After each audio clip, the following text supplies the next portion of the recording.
салому дуруд дӯстони ман. Чӣ тавре ки медонем Криштиану Роналду соли 2009 ба шаҳри Тошкенти Узбекистон омадааст ва бовар дорам ки агар мисли ҳозира сарҳадҳо кушода мебуданд, ҳазорон нафар тоҷикон ба пойтахти ҳамсояи кишвар мерафтанд то аз футболи дӯстдоштаи худ дидан кунанд.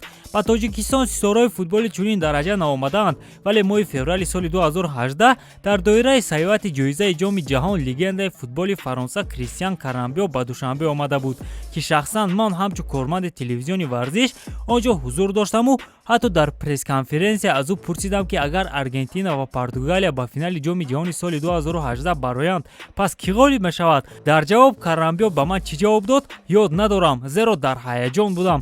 хотиррасон мекунам, ки Карамбиё бо мунтахаби Фаронса ғолиби ҷоми ҷаҳон ва Евро шудаасту ҳамчунин бо Реал Мадрид ду маротиба солҳои 1998 ва 2000 ғолиби Лигаи Чемпионҳо гардидааст. Омадани чунин бозигарон ба кишварҳое, ки онҷо футбол на он қадар рушд кардааст, пеш аз ҳама мотиватсияи бузург барои ҷавононе аст, ки мехоҳанд футболбоз шаванд. Ба наздики ба Душанбе легендаи Ювентус меояд ва ин сафари оддӣ нахоҳад буд. Тамоми дӯстдорони футболро дар Тоҷикистон, хусусан наврасонро тӯҳфаи хело хубе интизор аст. Дар ин бора мо дар барномаи имрӯза гап мезанем. Оиди Ювентус гап задему хотиррасон мекунем, ки имшаб Туриньо дар доираи серияи А Италия зидди Болония рақобат мекунанд. Болония рақиби пурқувват аст, бинобар ин шогирдони Алегри бояд бо масъулияти зиёд нисбати ин рақобат рафтор карда ғалаба ба даст оранд, зеро ҳолаташон дар ҷадвали чемпионат на чандон хуб аст.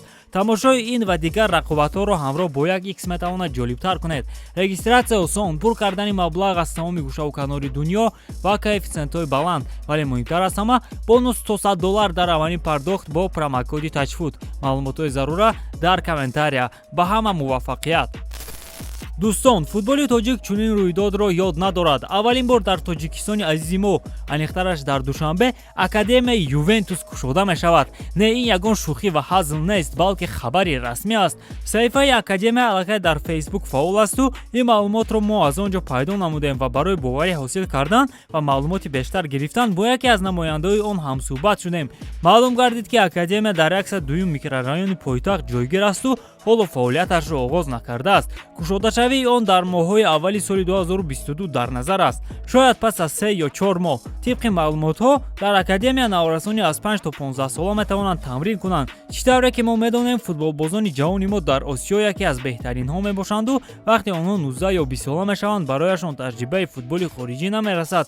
ин академия метавонад сабаб гардад, ки намояндаҳои дастаи туринӣ аз Тоҷикистон бозингарони навраси омедбахшро пайдо карда эҳтимол ба академияи худ даъват намоянд. албатта ин як тахмини шахсии мо аст. чӣ тавре ки ба маълумоти мо расид, дар кушодашавии академия яке аз легендаҳои Ювентус иштирок хоҳад кард. албатта ин кист ҳоло аниқ нест, вале умед ба он мебандем, ки он футболбози номдор бошаду дар ватани мо ӯро хуб шиносанд. бояд қоил шавам, ки шахсан ман кушодашавии академияи чунин як дастаи бузургро дар Тоҷикистон интизор набудам, вале ин чиз рух дод. қайд карда мешавад, ки дар ин академия мутахассисон аз Италия ва ҳамчунин якчанд мутахассисони тоҷик, ки айни ҳол дар Италия кори тренериро омӯхта истоданд, онҷо фаъолият хоҳанд кард. яъне ҳамаи наврасонро бо нозикиҳои футболи аврупоӣ шинос хоҳанд кард ва маҳз бо тарзу усули онҳо машқу тамрин хоҳанд дод.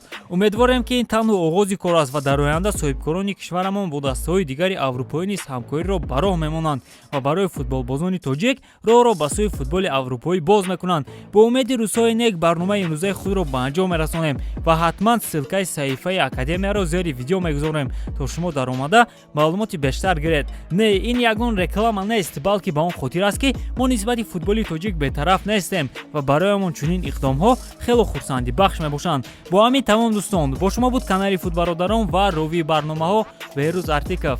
хайр, то барномаҳои дигар.